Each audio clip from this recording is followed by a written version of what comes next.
کو پاکستان کی military establishment کہتی ہے کہ یہ ان کا یوم آزادی ہے. پہلی تو کنٹروورشل کوشچن جو ہے وہ یہی آ جاتا ہے کہ کون سا یوم آزادی, کس سے آپ نے آزادی حاصل کی؟ آپ نے تو کسی کے خلاف جنگ ہی نہیں لڑی, آپ نے تو کسی قابض کے خلاف جنگ ہی نہیں لڑی, وہ تو ہندوستان نے لڑی انگریزوں کے قبضے کے خلاف, اور اس سے پہلے فرانسیسیوں کے خلاف, اور اس سے پہلے پرتگالیوں کے خلاف.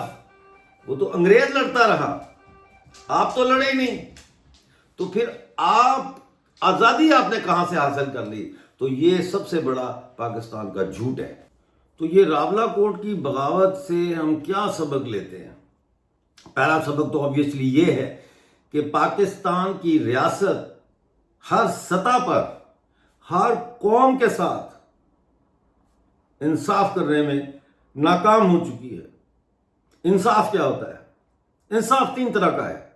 ایک ریاست سے جو انصاف ملتا ہے وہ 3 طرح کا انصاف ہوتا ہے.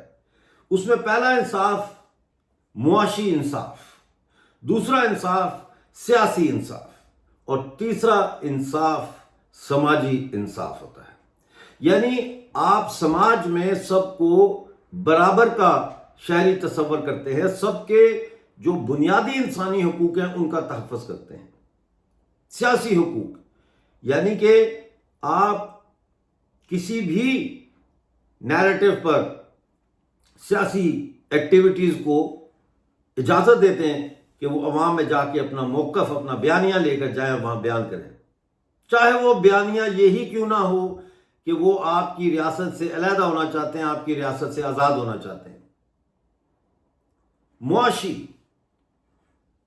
معاشی انصاف وہ ہے جہاں پہ آپ ایک کثیر القومی ملک میں مختلف جو صوبے ہیں یا ریاستیں جو جڑ کے, جیسے انڈیا میں مختلف سٹیٹس جڑی ہیں, ایسے پاکستان میں صوبے ہیں, پروونسز ہیں, ان کے جو نیچرل ریسورسز ہیں ان پر پہلا حق ان کا ہو, اور ریاست یہ گارنٹی کرے کہ وہاں ایک سوشل سیکیورٹی کا ایسا نیٹ ورک ہو کہ کوئی شخص بھوکا نہ سوئے, کوئی شخص بے گھر نہ ہو سکے. یعنی اگر اس کے پاس گھر نہیں ہے تو گورنمنٹ کی طرف سے ان کو رہائش دی جائے, چاہے وہ ٹیمپریری ہو چاہے پرماننٹ ہو. لیکن معاشی انصاف, ہر شخص کے پاس روزگار ہو, ہر شخص کے پاس روزگار حاصل کرنے کے لیے اپنی سکلز کو انہانس کرنا, اپنی صلاحیتوں کو, اپنے ہنر کو بہتر کرنے کے لیے ریاست کی طرف سے فیسلٹیز موجود ہوں. پاکستان میں ان میں سے کوئی چیز بھی پاکستان کے اندر رہنے والی قوموں کو میسر نہیں ہے. یہی وجہ ہے کہ آج پنجابی مقبوضہ افغانستان, جس کو KPK کہا جاتا ہے, وہاں سے لے کر سندھ تک, اور بلوچستان کی چٹانوں اور پہاڑوں سے لے کر پنجاب کے میدانوں تک, اور پنجاب کے میدانوں سے لے کر کشمیر کی ہمالیہ کی چوٹیوں تک جو ہے وہ آج انصاف کہیں نہیں ہے. ریاست کی طرف سے انصاف نہیں ہے, اور یہی وجہ ہے کہ ایک ابال آ رہا ہے. مسئلہ وہی ہے کہ ابال تو آتے رہتے ہیں, جنگیں شروع ہو جاتی ہیں, خانہ جنگی بھی ہو جاتی ہے, لیکن ان کی کامیابی کا دار و مدار 2 چیزوں پر ہے. ایک یہ کہ ان کی سمت ہونی چاہیے, ان کی سمت ہونی چاہیے, سر کٹی مرغی کی طرح نہیں ہونا چاہیے کہ کبھی ادھر اور کبھی ادھر اور کبھی کدھر. ان کی ایک سمت ہونی چاہیے, اور پاکستان کی مظلوم اور محکوم قوموں کے پاس سوائے ایک ہی سمت کے اور کوئی میرے نزدیک سمت نہیں, اور وہ سمت ہے آزادی. اور دوسری چیز جو ضروری ہے وہ یہ کہ سب مل کر ایک کوآرڈینیٹڈ ایفرٹ کریں آزادی کے لیے. یہ پوری دنیا کا ایک اصول ہے آزادی کی تحریکوں کا, جو کثیر القومی ریاست کی قید میں ہو. بہرحال جو کچھ ہم نے راولا کوٹ میں دیکھا, نہ یہ پہلی مرتبہ ہوا ہے اور نہ ہی آخری مرتبہ. یہ ابال آتے رہیں گے. پاکستانی قبضے والے جموں کشمیر میں, گلگت بلتستان میں, بلوچستان میں, پنجابی مقبوضہ افغانستان میں, مقبوضہ سندھ دیش میں, یہ ابال آتے رہیں گے، لیکن یہ ابال آنے کے بعد اگر ان کی سمت نہیں ہوگی تو یہ پھر اسی طریقے سے جو ہے جھاگ کی طرح یہ بیٹھ جائیں گے، ختم ہو جائیں گے، تحلیل ہو جائیں گے اگلے ابھار تک، اور پھر اس سے اگلے ابھار تک اور اگلے ابھار تک، اور یہ سائیکل چلتا رہے گا۔